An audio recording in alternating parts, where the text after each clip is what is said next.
Hello everyone, myself Abhijit Sinha, and today I am going to start our new chapter number 19, the Union Government, the Executive. In previous chapter number 18, we had discussed about the legislature. Legislature के बारे में हम लोग पहले पढ़ चुके थे इसके पहले वाले चैप्टर में। अब हम लोग एग्जीक्यूटिव पढ़ेंगे चैप्टर 19 एंड चैप्टर 20 में हम लोग जुडिशरी पढ़ेंगे। ये तीनों जो है वो हमारे गवर्नमेंट का ऑर्गन्स कहलाता है। All this three are the organ of the government. Level of the government क्या होगा? Central government, state government and local self government. But the organs of the government are the legislature, the executive and the judiciary. Legislature having two organs, that is the Lok Sabha and the Rajya Sabha, and the executive have the president, the prime minister and the council of minister, and the judiciary, it consists Supreme Court, High Court and district court or subordinate court or the lower court. Okay, so come on to the topic, the executive. इस chapter को बहुत ही ध्यान से पढ़ेंगे, है ना, बहुत ही important chapter है। ध्यान से नहीं देखोगे, ध्यान से वीडियो नहीं सुनेंगे या फिर समझने की कोशिश नहीं करोगे तो फिर आगे इस चैप्टर में डाउट रह जाएगा। और यही डाउट जो है वो क्लास 9 में भी रह जाता है। बार बार आप लोग को एक ही चीज़ समझाया जाता है जो आप प्रीवियस क्लासेस में पढ़ रहे हो 6, 7, 8 में, इसी को ब्रॉड कॉन्सेप्ट में आपको 9 एंड 10 में पढ़ना होगा। एंड 9 एंड 10 में जो आप पढ़ोगे उसी का ब्रॉड कॉन्सेप्ट आपको 11 एंड 12 में मिलेगा। बट आप ध्यान बिल्कुल भी नहीं देते हो। But now in this chapter be careful and be sincere. So let's we start the executive. So let's start. Every government has three organs. They are legislature, executive and judiciary. Either the government is a union government or the state government. It means the central government or the state government. Both the government have legislature, executive and judiciary. And in the local self government also there is legislature, executive and judiciary. कैसे? Legislature central government में जो कानून बनाते हैं Lok Sabha and Rajya Sabha, तो वहाँ पे कौन होगा गांव में? जो पंचायत डिसाइड करता है. नेक्स्ट इज एग्जीक्यूटिव, जो एग्जीक्यूट करते हैं लॉ को, वहाँ पे भी कानून में जो पंचायत का हेल्प करता है, सरपंच का हेल्प करते हैं. एंड जुडिशरी, पंचायत जो सरपंच होते हैं, जो पंचायत सभा बैठाते हैं वो, that is known as judiciary. So come on to the point. You have read about the union legislature in the previous chapter. Previous chapter में हमने यूनियन लेजिस्लेचर पढ़ा था. इस चैप्टर में हम यूनियन एग्जीक्यूटिव पढ़ेंगे. Now we shall study about the union executive. Executive is that organ of the government which enforces law made by the legislature. ये law को इन्फोर्स करता है. इन्फोर्स करना मतलब उसको आगे बढ़ाता है, प्रमोट करता है. Which law made by the legislature, जो लॉ लेजिस्लेचर के द्वारा बनाया जाता है. फर्स्ट ऑफ ऑल जब लॉ बनता है तो वो बिल होता है. It is not a law. सबसे पहले वो एक मेमोरेंडम होता है, एक ऑफिशियल पेपर होता है जिसको इंट्रोड्यूस किया जाता है. और जितने भी लोग लोकसभा और राज्यसभा में बैठते हैं उन सबको उस पेपर का एक कॉपी दिया जाता है अपना डिसीजन लेने के लिए. जब सारे लोग उस चीज़ को आगे के लिए प्रोसीड कर देते हैं या फिर उनको मेजॉरिटी ऑफ वोट मिल जाता है तो फिर आगे उसको उस पेपर को बिल के फॉर्म में आगे भेजा जाता है. फिर वो लॉ बनता है and then it become act. तो सबसे पहले वो पेपर जो तैयार होता है इट इज़ कॉल्ड मेमोरेंडम और official paper which is called bill. And then bill became law and law became act. Come on to the next. Made by the legislature, execute them. Execute them means observe them and run the administration of the country. And to run the administration of the country. Obvious, जब कोई कानून बनता है तब उसके according लोग चलना शुरू कर देते हैं. जब तक वो कानून नहीं बनता है, जब तक वो प्रपोजल होता है तब तक लोग थोड़ा सा नेग्लिजेंसी दिखाते हैं. बट जब कानून बन जाता है then peoples are bound to follow such rules and regulations. The Constitution of India provides a parliamentary form of government. So there are two types of executive, the nominal executive and the real executive. Who is nominal and who is real? Nominal is president and the real is prime minister. Why prime minister is real executive and president is nominal? Because president do all the work on the advice or on the recommendation of prime minister or the council of minister. That's why president is known as nominal executive, and all the main work done by the prime minister, that's why prime minister known as real executive. Since India is a republic, the head of the Indian state is the elected president. He or she is vested with all the executive power. कहता है जब India Republic हुआ तो head of the Indian state जो थे वो president कहलाए. अभी भी हेड ऑफ द स्टेट जो है वो प्रेसिडेंट ही है, क्योंकि कोई भी कंट्री रिपब्लिक तभी होता है जब उसके स्टेट का कोई हेड होता है. It means head of the state is known as republic. He is the vested with all the executive powers, के पास सारे एग्जीक्यूटिव पावर होता है, but they all are exercise by the union council of minister headed by the prime minister. लेकिन ये सब कुछ exercise होता है किसके द्वारा? यूनियन काउंसिल ऑफ मिनिस्टर के द्वारा, which are headed by the prime minister, जिसको प्राइम मिनिस्टर लीड करते हैं। Therefore, the real executive is the Prime Minister and the Council of Ministers, whereas the President is the nominal executive because he or she is bound to act on the advice of the Council of Ministers. Real executive जो होते हैं वो Prime Minister होंगे and Council of Ministers होंगे। क्यों? Because President is the nominal executive and he or she is bound or she or he is bound to act the advice of the Council of Ministers, क्योंकि वो bound होता है Council of Ministers के advice के आधार पे काम करने के लिए। If the President does not wish to accept any advice, अगर प्रेसिडेंट ये चाहता है कि उसके एडवाइस को एक्सेप्ट ना करे, सी और he may send it back to the council of minister for reconsideration, वो उसको रिजेक्ट नहीं कर सकते हैं लेकिन वापस भेज सकते हैं सिर्फ रिकन्सिडरेशन के लिए, फिर से उसको कंसिडर करने के लिए। But if it is the same advice is send back again, the president is bound to accept it.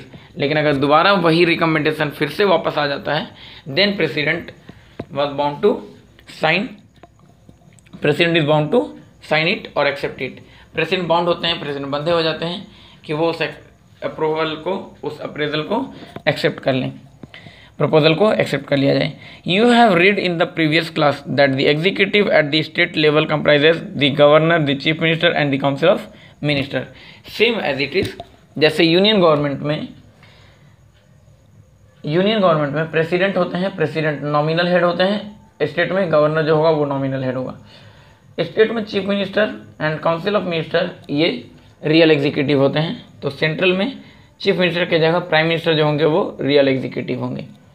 Similarly the union executive at the national और the central comprises of the president, prime minister and the council of minister, same as it is respectively. देखें कैसे, पहला governor use किया, first president, second prime minister, chief minister, council of minister, council of ministers. In this chapter we will study about the union executive.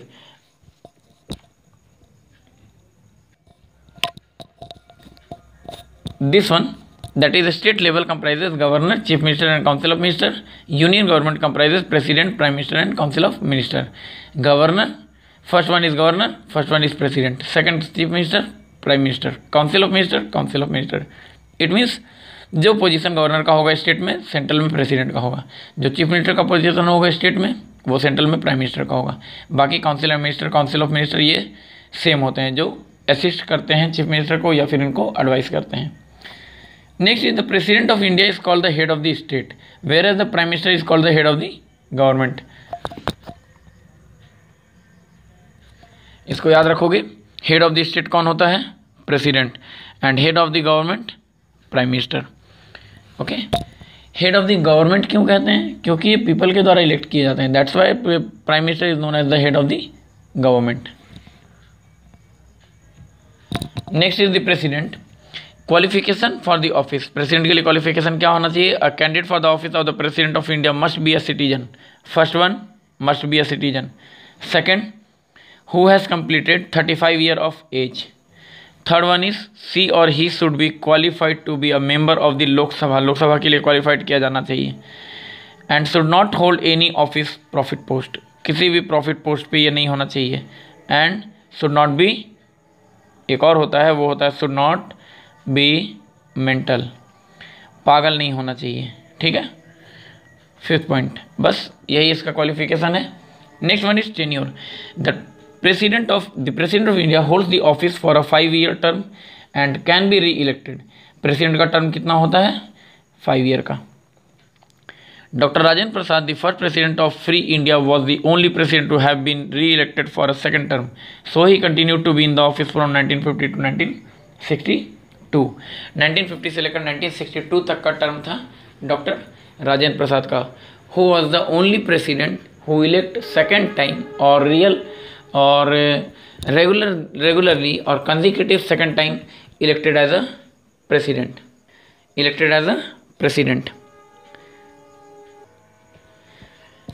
Next is election of president. The president of India is elected indirectly by an electoral college consisting only of the elected member of लोक सभा। अब देखिए electoral college किसको बोला गया है? तो electoral college consisting Lok Sabha, Rajya Sabha and legislative assembly of the state के लेजिस्लेटिव असेंबली, ये सारे लोग मिलकर इलेक्ट करते हैं किनको, प्रेसिडेंट को। लोकसभा के टोटल मेंबर, राज्यसभा के total member and legislative assembly of the state के total members. Nominated member of any house do not participate in the election of the president. अगर कोई किसी हाउस के लिए नॉमिनेट है, मतलब राज्यसभा, लोकसभा या लेजिस्लेटिव असेंबली के लिए, तो वो किसी भी तरह से राज्यसभा के लिए, प्रेसिडेंट के सीट के लिए नॉमिनेट नहीं होगा। The election is held in accordance with the single transferable vote system और proportional representation. Under this system it is essential to secure the fixed quota of vote to get elected, that is more than 50%। Single transferable मतलब किसी भी तरह का कोई भी support से नहीं, एकदम पूरी तरह से खुद के मेजोरिटी से।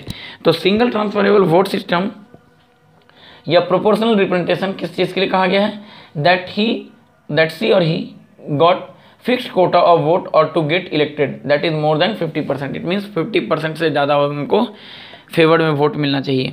कैसे, तो सच एज लोकसभा का total member 545, Rajya Sabha 250 and then state legislative assembly के जितने भी मेंबर होंगे वो। तो टोटल काउंटिंग करने के बाद मोर देन 50% वोट इनको फेवर में मिलना चाहिए। Then any one elect as a post of president के पोस्ट पे वो इलेक्ट हो सकता है। एंड दिस सिस्टम और this procedure is known as single transferable vote system.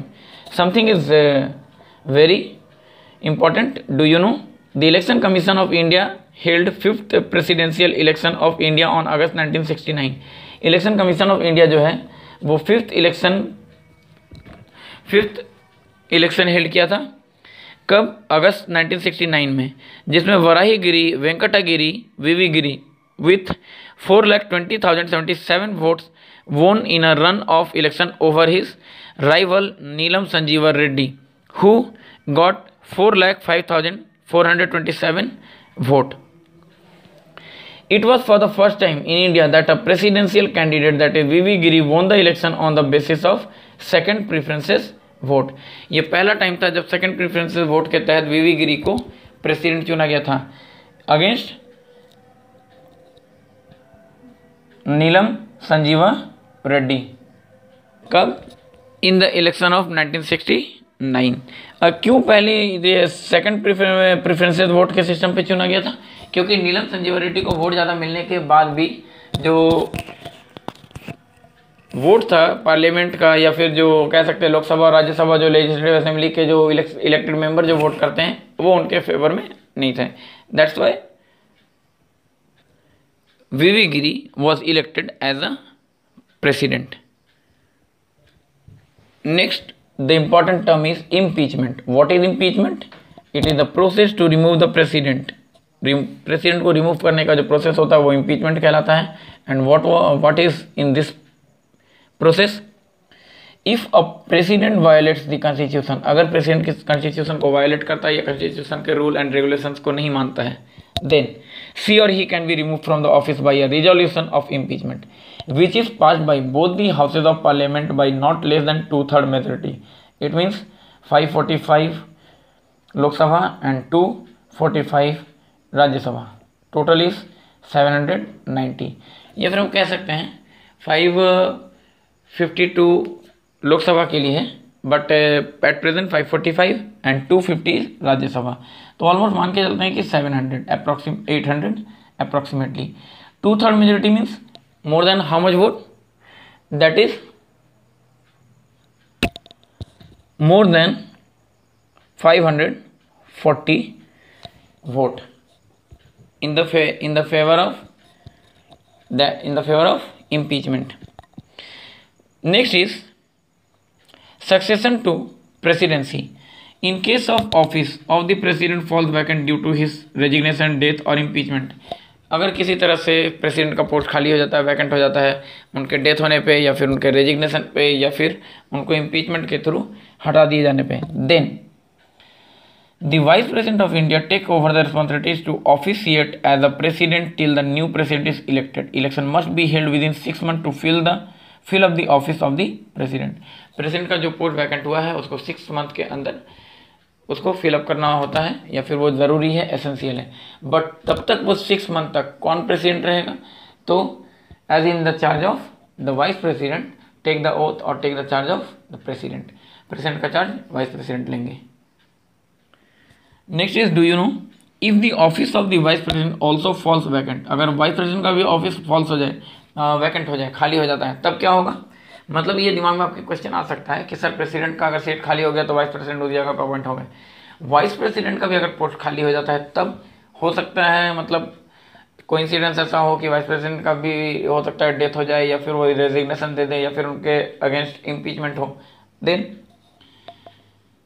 when there is a vacancy already existing at the president office, then the chief justice of India take over the officiating president of India till a new president is elected। तब new president के जगह पे कौन elect होगा? तब वहाँ पे supreme court के चीफ जस्टिस जो होंगे वो इलेक्ट होंगे। इस प्रोसीजर को बहुत ध्यान से देखेंगे। Procedure of election of the president of India कैसे होता है? तो ऑब्वियस बात है, इससे पहले हम लोग पढ़े थे कि लोकसभा के टोटल मेंबर, राज्यसभा के total member and legislative assembly के जो टोटल मेंबर है वो वोट कास्ट करते हैं। किसके लिए? प्रेसिडेंट के लिए। The president of India is indirectly elected by the electoral college consisting all the elected member. Electoral college के बारे में हम लोग पहले ही पढ़ चुके थे। The Lok Sabha, the Rajya Sabha and the legislative assembly of all the states. The method of election of the president is unique and novel. The number of vote of the members of the parliament is equal to the number of the vote of all the MLAs of states put together. It means the number of vote of the members of the parliament, total number of the member of the parliament is made by 45 and 245 or 250 are equal to the number of the vote of all the MLAs of state put together. Total MLA का जो vote होता है, total legislative assembly का, वो जो counting number of vote होगा वो दोनों इक्वल होगा। It means 800। Value of each MLA, each MLA का वैल्यू क्या होता है? उस स्टेट का total population divided by 1000 and then divided by number of the member of state assembly, number of the elected member of state assembly. State assembly में जो elected member होते हैं उनसे डिवाइड किया जाता है। That is the value of vote each MLA of a state assembly. State assembly के एक एमएलए का वोट का value. Now the value of the vote of every elected MP, member of parliament.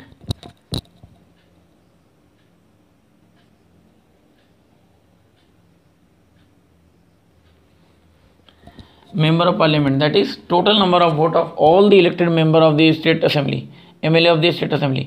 Total number of vote of all the elected MLA of the state assembly, it means total MLAs को count करने के बाद number of elected MP of both the houses divide कर देंगे। Then it is the value of the vote of every elected MP का जो value होगा vote का वो ये होगा। It means total number of vote पहले काउंट करेंगे, टोटल नंबर ऑफ वोट कितना है इलेक्टेड एमपीज का, और उसके बाद तो इलेक्टेड नंबर ऑफ एमएलएस का वोट कैसे काउंट होता है वो यहाँ से population divided by 1000 divided by state assembly का मेंबर। जैसे झारखंड में अगर बात करें तो 81 है, हरियाणा की अगर बात करें तो 90 है। ठीक है, तो 81। अब टोटल पॉपुलेशन झारखंड का जो भी पॉपुलेशन होगा x बाई 1000 बाई 81, तो ये डिवाइड करेंगे वो हमारा total number of value of vote निकल जाएगा एमएलए का।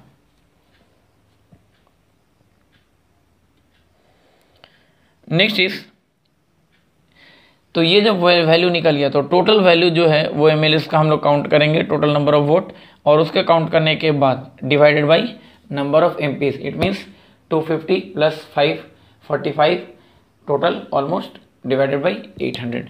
तो ये हमारा निकल जाएगा टोटल एमपी का vote. The election of the president is held in the accordance with the system of proportional representation by means the single transferable vote system. It means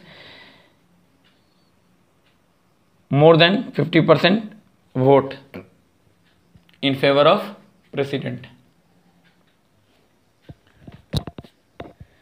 The election of the president is held in accordance with the system of proportional representation by means of the single transferable vote system. Each voter is expected to indicate her or his preference on the ballot paper. ये vote जो होता है वो ballot paper पे होता है।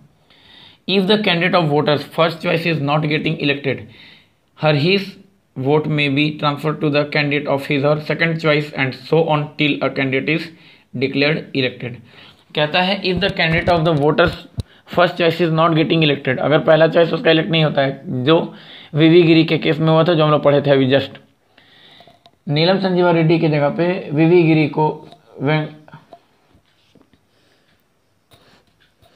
गिरी को president elect किया गया था। नेक्स्ट चीज क्या कह रहा है, अगर उनका पहला चॉइस इलेक्टेड नहीं होता है तो वोटर्स का जो सेकंड चॉइस होता है वो देखते हैं। मतलब यहाँ पे वोटर के पास 2-3 चॉइस होता है, वो आगे अपना चॉइस भरते हैं कि हम इसके बाद प्रेसिडेंट किसको बनाना चाहेंगे। A candidate in order to be elected as president has to secure a quota, that is an absolute majority of vote cast according to the following formula, that is quota is equal to total number of valid votes divided by 2 plus 1। total number of valid votes जो मिला होगा वो divided by 2 and then plus 1। Of all the presidential election held so far, the second preferential vote system were taken into consideration only once, and that was in the case of the election of Mr. V.V. Giri in 1969। The MP can cast their vote either in Delhi or in state capitals। Delhi के जो MP होते हैं, जो member of parliament होते हैं, they can cast their vote either in Delhi or in the state capital। State के capital में भी वो वोट कर सकते हैं। Whereas the MLAs cast their vote in their state capitals only। मतलब जो MP होंगे वो दिल्ली में भी वोट डालेंगे और स्टेट के कैपिटल में भी वोट डालेंगे। स्टेट का कैपिटल क्या, तो ऑब्वियस बात है दिल्ली का कैपिटल है, सॉरी यूपी का कैपिटल लखनऊ है, एंड यूपी में ही दिल्ली जो है वो ग्रेटर नोएडा के पास प्लेस है। तो सेम एज इट इज़ ये कह रहा है कि अगर कोई MP है तो वो दिल्ली में भी वोट कर सकता है और लखनऊ में भी जाकर वोट कर सकता है। बट जो MLA होंगे, member of legislative assembly, they can only cast their vote in state capitals only. वो सिर्फ स्टेट कैपिटल में ही वोट डाल सकते हैं, मीन्स सिर्फ लखनऊ में। MLA जो होंगे वो लखनऊ में वोट देंगे, बट जो MP होंगे वो 2 जगह पे जाकर वोट दे सकते हैं। This is the some exceptional types और some unique type of election system which followed in India. 2-4 line का ये पैराग्राफ है, इसको देख लेते हैं, फिर जो नेक्स्ट होगा वो हम लोग नेक्स्ट वीडियो में देखेंगे।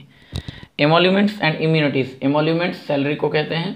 The president of India draws a monthly salary of ₹5 lakh and some allowances she और he is entitled to free furnished residence. Her or his official residence is the Rashtrapati Bhavan in New Delhi, that is president house.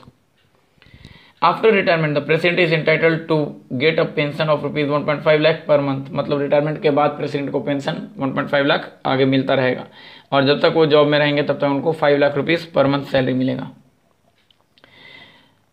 Through out the life, पूरे life तक। Besides और he gets a free residence, establishment charges, free medical treatment and a mobile phone, internet etc। मतलब retirement के बाद भी उनको ये सारा चीज़ मिलता रहेगा अलग से। that he get a free residence, establishment charges, free medical treatment and a mobile phone, internet etc। This is the emoluments and immunities or the service given to the president। वो इस वीडियो में बस इतना ही। Next हम लोग इसके बाद आगे देखेंगे powers and functions of the president. Okay, thanks to all of you.